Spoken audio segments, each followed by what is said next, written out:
Thank you for coming. Welcome.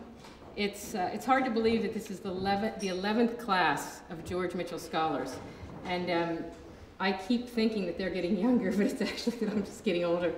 I want to thank the Taoiseach for allowing us to use Farmleigh this evening. It's a beautiful building, and we're delighted that we can be here, and we're also honored to have Minister Ruairi Quinn join us here this evening. I want to thank the U.S. Congress, Dell in Northern Ireland, the U.S. Department of State, Becton Dickinson, Cross Atlantic Capital Partners, and the many other partners of the program. Before introducing the minister, I'd like to say a few words about the value of the Mitchell Scholarship for Ireland, because it's worth noting the benefit of the program beyond the obvious. It's clearly a great year for the scholars. If it wasn't, the program would fail. They tell us that this is one of the most important experiences of their young lives. Most of them return to Ireland after their Mitchell year for visits. Many stay in touch with their Irish professors and classmates. In fact, there's a couple I know in the States right now who have returned to the US and who are working with their professors here on some academic papers for publication. So it's clear what the benefits are for them. And it's also important for the US, if you believe as we do, that it's very valuable for future American leaders to have an experience outside of the United States. The perspective that it can provide can only be advantageous as we face the various challenges and opportunities in an interdependent world. But the scholarship program is perhaps most valuable for Ireland. Together we're creating a future generation of leaders with a personal and deep connection to this island. What our alums are doing now can be found on our website, and I would encourage you to follow what they're doing. But just to give you a few examples, 3 are now working in Congress for both parties. 3 are working for Google, which seems to have more control over the world than Congress does, actually. 4 of them are leading nonprofit organizations, 3 of which they created themselves. 1 has just become the chief of staff for Ariana Huffington at the Huffington Post. 1 works for the Manhattan Borough President in New York City. 1 has just written a film script, which she hopes to actually film in Ireland. 1 is serving in the State Department as one of the special advisors to one of President Obama's special envoys. Another has just been deployed as an officer to southern Afghanistan. So Mitchells are doctors, researchers, military officers, and professors. And their list of accomplishments is impressive, considering that the oldest, our first class, are only in their early 30s. They are incredible ambassadors for your universities and for this country, and they are active ambassadors.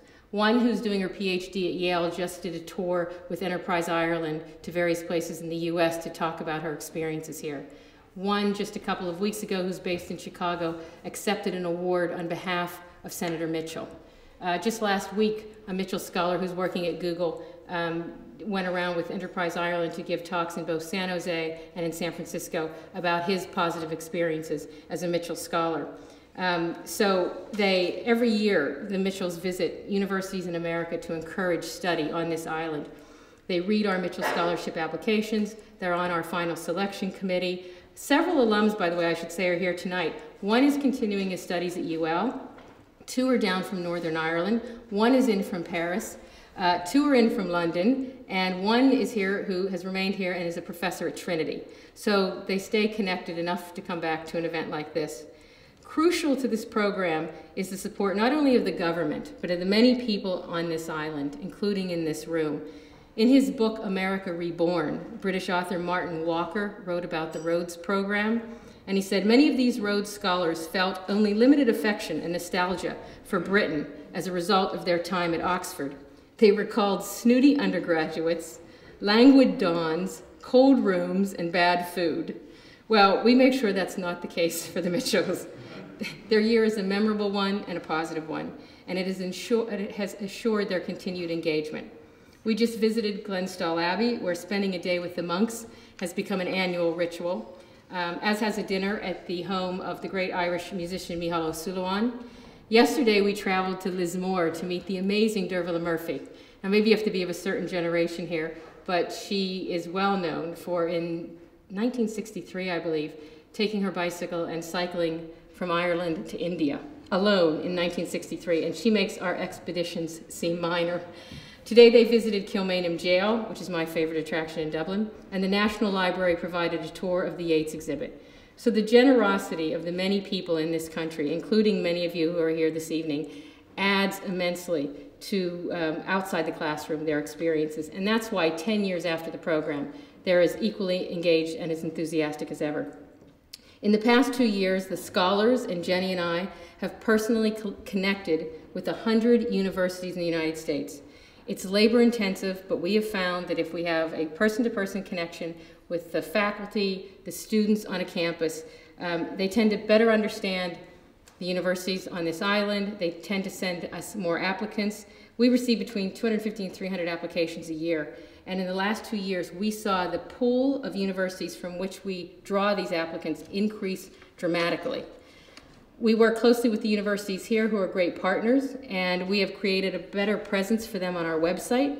We collect data on what the program applicants favor and how scholars assess their year here, and we provide this information to the universities in hopes that it helps them better understand how they're viewed from abroad.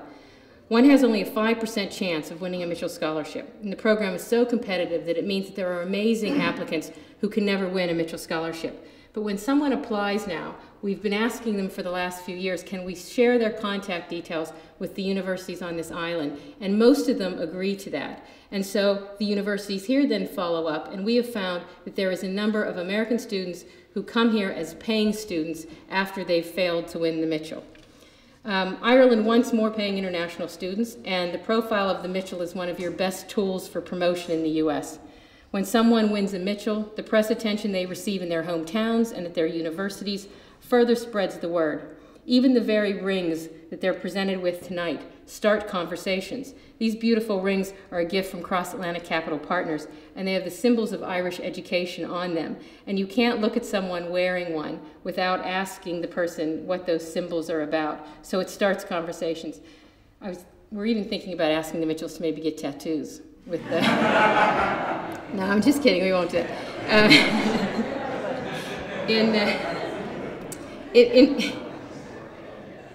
In Chicago in July, at the annual NAFA conference, which is the National Association for Fellowship Advisors, we will host a day-long seminar to highlight the opportunities for study here. Each of the universities on the island will be represented, as will a Mitchell scholar who attended each of the universities. And we're delighted that the minister will speak at a lunch and a reception to these advisors and to a broader audience in Chicago. In fact, we're 6 weeks away, and there's already been such an overwhelming response from these American academics that we've had to close the list and take a waiting list in case some people drop away. That's how interested the professors are in America about letting their students know about the opportunities here. Finally, members of both Fine Gael and Labour have talked about how the Mitchell can serve as a template. We've learned a lot and continue to learn through the process of building this scholarship program. And the minister knows we're at his disposal if we can share any lessons that we've learned that will help Ireland create similar scholarship programs around the world. Ireland is going through difficult times, but your people have always been your greatest asset, and education has always been the way forward for this country. Minister Quinn has long been a champion of education and strong ties with the U.S. Everyone associated with the Alliance and the Mitchell program knows that the minister has been one of our strongest supporters. It's also very clear that he's passionate about his portfolio, and I'm sure that what is best for Irish education and for making Irish graduates competitive will be at the forefront of the decisions he makes.